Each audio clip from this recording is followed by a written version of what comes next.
brilliant experiment I often refer to is this concept of luck, right?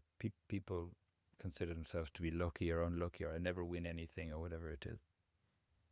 And an experiment was conducted whereby two matched groups of people were recruited to a study. Part A of the study was in this room, part B of the study was in this room. And to get to part B, they had to walk a corridor or walk through another room. And there was a, can't remember whether it was a $20 or $50 bill left on the floor. And of those people who considered themselves lucky, more than 80% saw it. And of those people who consider themselves unlucky, fewer than 10% of them saw it. So, I mean, that's just one nice illustration of the fact that something you attribute to an external source is actually internal. We go back to the psychophysiology thing. I mean, it's a you see these biases in psychology all the time. I mean, I was thinking about this morning. Fundamental attribution bias.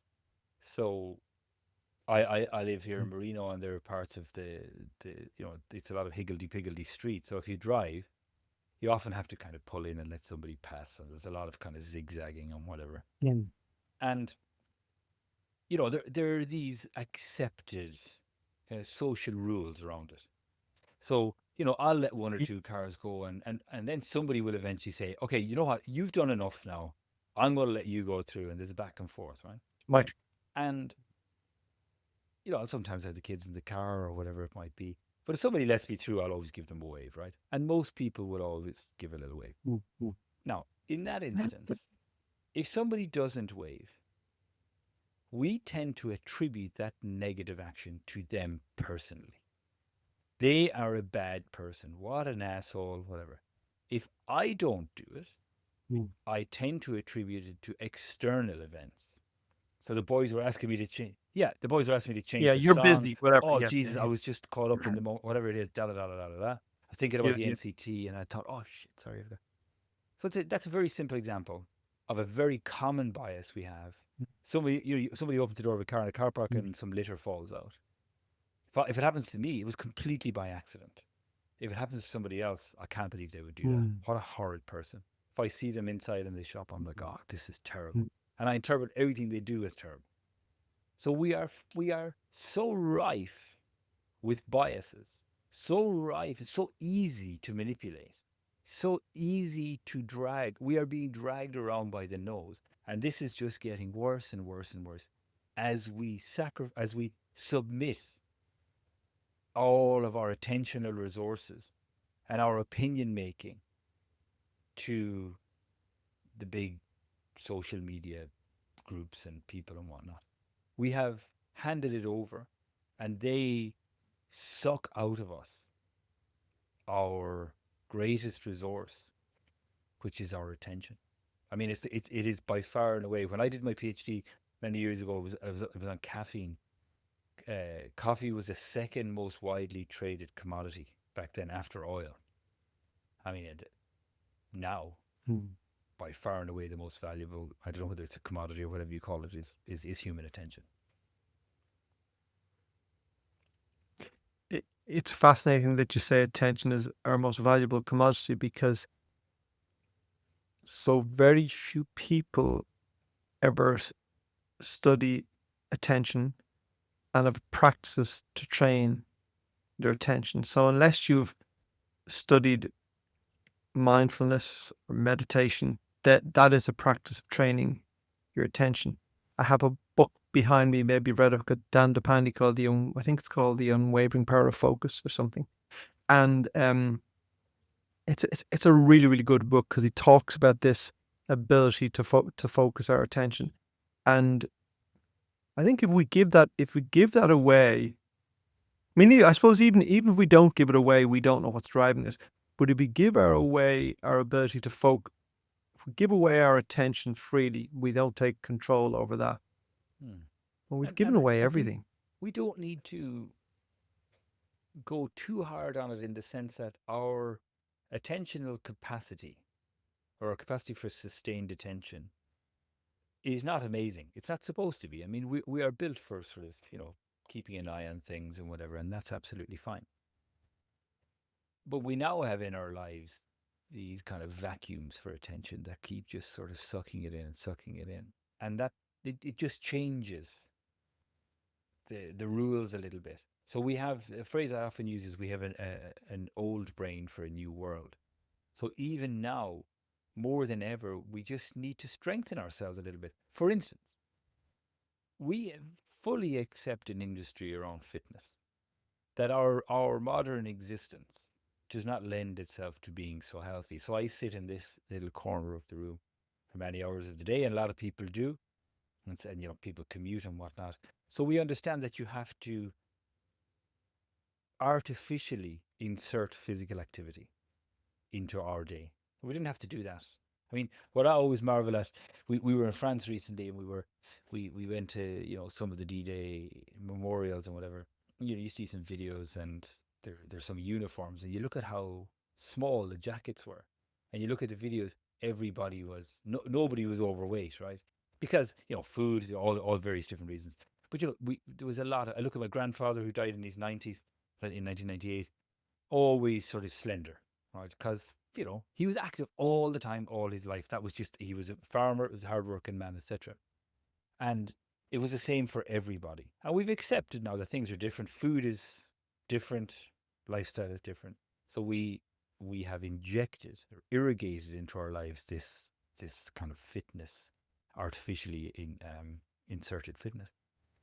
What we need to accept, in my view, is that we have to artificially now insert mental strategies that help us to disengage, to manage and disengage from our phone, our computer, and the online existence.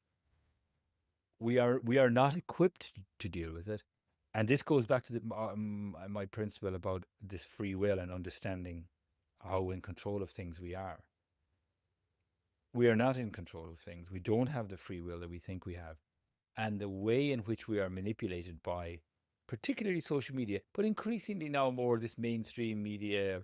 Like this morning I saw the BBC News, and one of the headlines was like, the town where food is cooking under your feet or something. Complete nonsense. Complete and utter bullshit. But this is what's happening, right?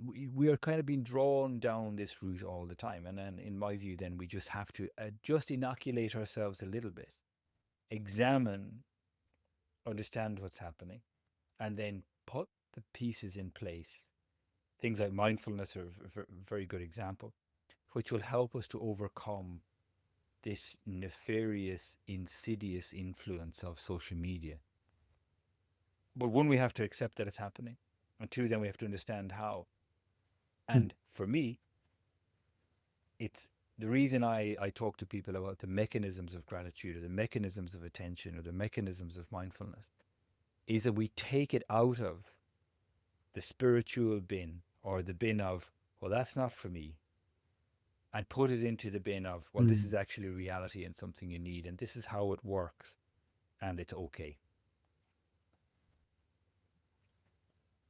Yeah, I agree with you entirely, because certainly, because of how long I've been involved in meditation in the early days, long before people like John Kabat-Zinn and MBSR, mindfulness-based stress, all sorts of things, meditation was a very spiritual, religious thing, and I think now mindfulness has turned it more into a tool. And I'm certainly passionate about meditation, there's no doubt about that, but it suits me. And but I do see, I was speaking to someone about this recently who's no interest in it, and then shared with me that his mind was effectively never stopped.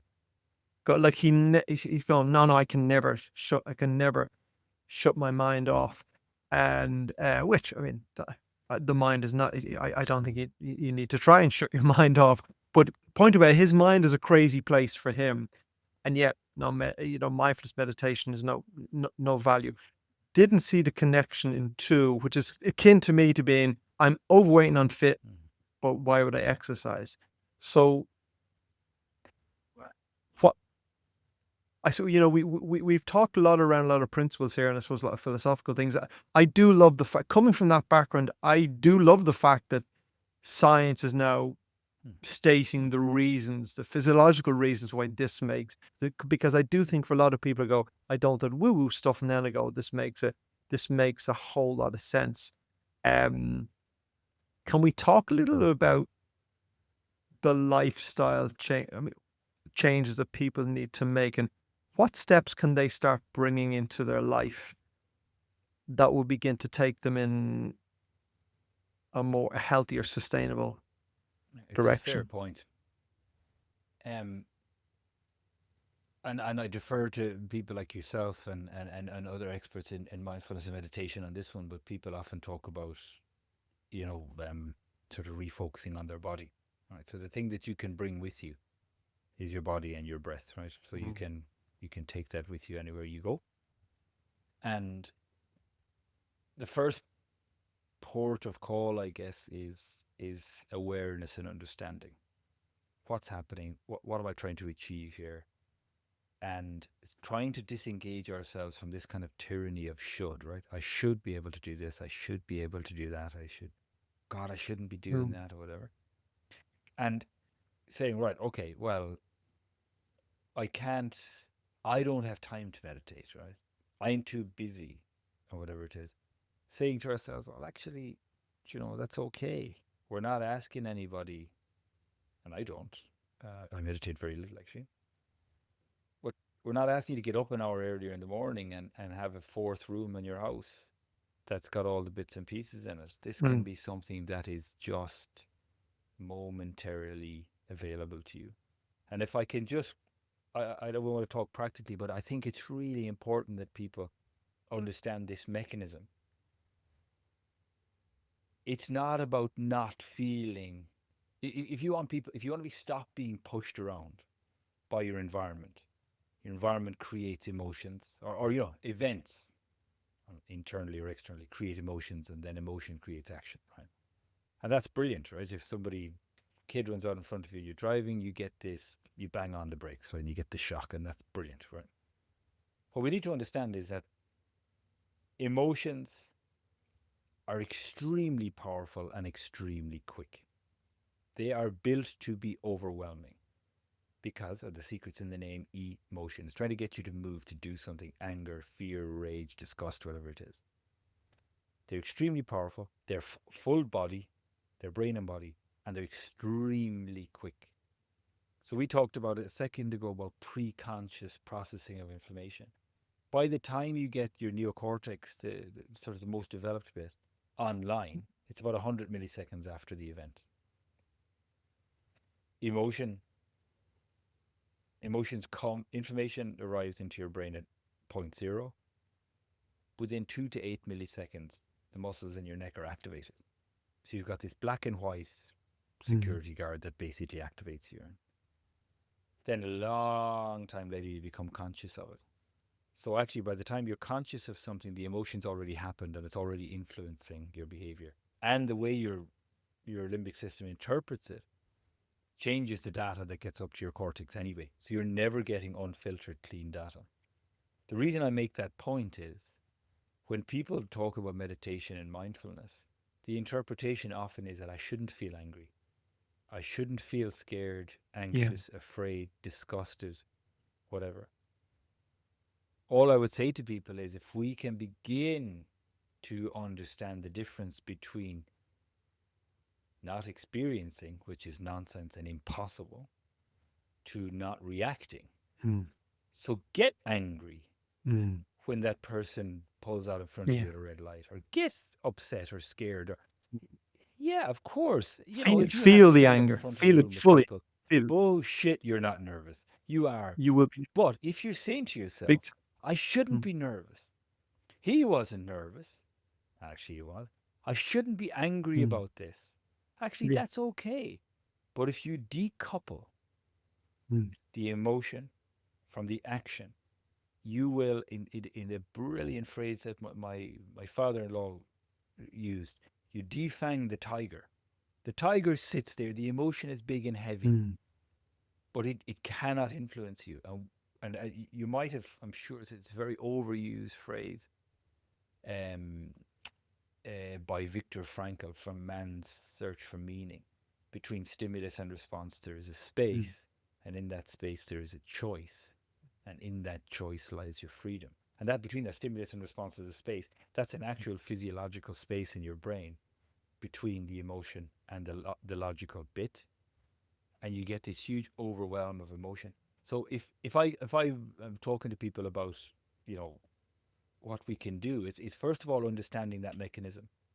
So, and I have talked to corporates about this. I've talked to my clinical clients about this. I have talked to World Cup football winners about this. It's all the same basic physiological process, right?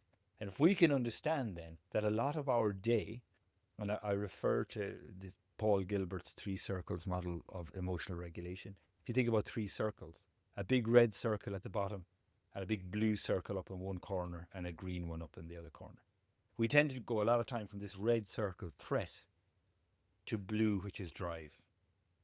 We tend to do a lot of that. Shit, I got to get back to those emails. Oh God, oh Jesus, I have to go and do the shopping. Oh God, I got to pick the kids up. Right? We do an awful lot of that. Threat-based action. Back and forth, bouncing.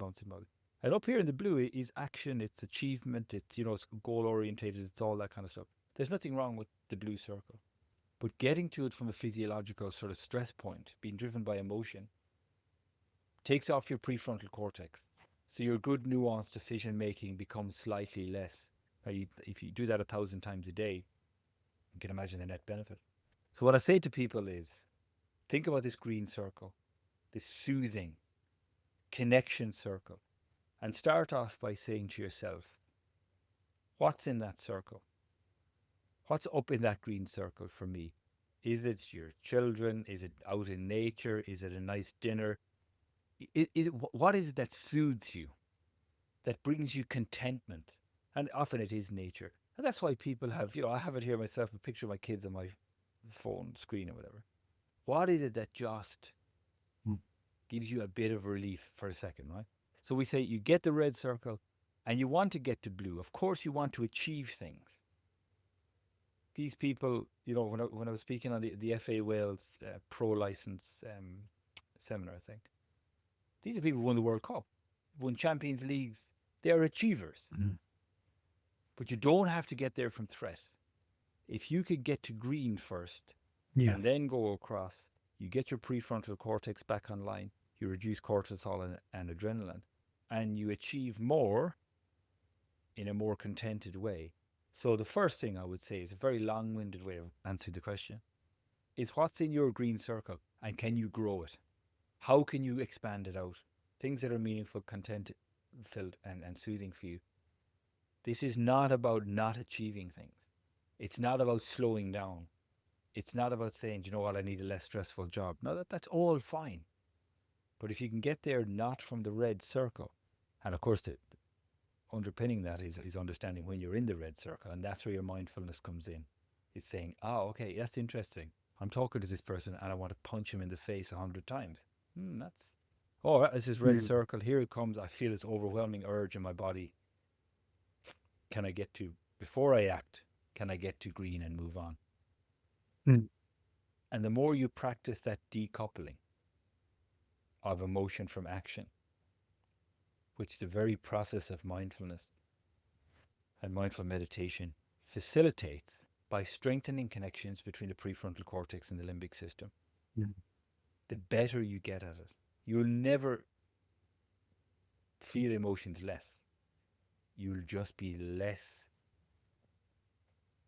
driven by them in a non-conscious way. I remember, it could be a decade ago, or I can't remember, a bit longer, my first trip to India. And at the time, I already had a practice maybe going on 30 years. But so on the first day, and this young monk tells us that the meditation practice is just to sit noticing our body and nothing else. So we did that. And I remember practicing and going, this is interesting. And I remember thinking to myself, I got so much benefit of just sitting, noticing what was going on in my body, that when I came home, I continued this. And I thought, you know what, I'm going to just, for the next couple of weeks, I say it's a decade or more ago, I'm going to just, every time I meditate, I'm just going to notice what's going on in my body. And eventually I knew I would be done with that and I would move on. I've yet to move on. I've yet to move on from that simple practice. I mean, so my practice now is most of my meds just not gone into my body. But what that has led to for me is that when you're in this red and everyone gets, I don't care if you've been meditating for 100 years, something happens. But because of this practice and notice my body, the first thing I notice is the flare in my body, my heart, or whatever. And I notice it, but I recognize it. And I recognize it. And when I recognize it, I go, it requires my attention. So my attention goes now to my attention sits with that, or my awareness sits with that, not with the reacting process. So my attention sits with that. And when your attention sits with that, it tends not to last very, very long. So I don't jump out into reactive. So it can be, it's made me not a reactive person. But the reason I'm sharing this for people who are maybe new to this is that in the early days of moving to that non-reactive, it was extraordinarily difficult. I mean, I would notice this and I'd want to have a go at you or whatever. And it would be literally like holding back this. I mean, it wasn't, oh no, it was bliss. It was like gripping on for dear life. But as I did that, I began to realize, oh, I have more, slowly that eased out. So it's a practice. I always feel that this ability, Deepak Chopra calls it the gap, this difference between the surging energy and the reaction. I think it's one of the most powerful practices because you see people in jail for the rest of their life because they've pulled a gun out or they've shot their wife. I mean, if it's the one thing I say, I didn't enforce meditation on my kids, but the one things I tried to teach them, I think I did successfully, was that ability just to be aware of their emotions and not, because that will save you from so many stupid decisions that I think if somebody took nothing else from this podcast, that would be a huge somebody. But you know what? Damn right, if you are unhappy about but it, feel that's it. fine. That's grand.